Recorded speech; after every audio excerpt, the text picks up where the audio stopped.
கோடை வெயிலை சமாளிக்க வண்டலூர் பூங்காவில் விலங்குகளுக்கு பூங்கா நிர்வாகம் சிறப்பு ஏற்பாடு செய்துள்ளது. குறிப்பாக பறவைகள் வசிக்கும் இடத்தில் கூண்டுகளின் மீது சாக்கு பைகளை போர்த்தி அவற்றிற்கு அடிக்கடி தண்ணீர் தெளித்து குளிர்ச்சியாக வைக்க ஏற்பாடு செய்யப்பட்டுள்ளது. அதேபோல செயற்கை நீரூற்றில் யானைகள் குதூகலமாக குளியலிட ஷவர் அமைக்கப்பட்டுள்ளது. பொதுமக்களை வரவேற்க சாரல் மழை போல ஷவர் தயார் செய்யப்பட்டுள்ளது.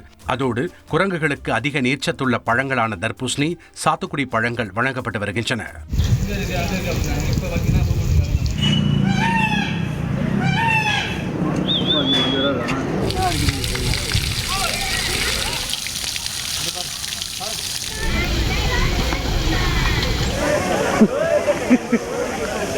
திருப்பத்தூர் அருகே பெய்த ஆலங்கட்டி மழையினால் 3000 வாழை மரங்கள் மற்றும் அறுவடைக்கு தயாராக இருந்த நெற்பயிர்கள் சேதமடைந்தன.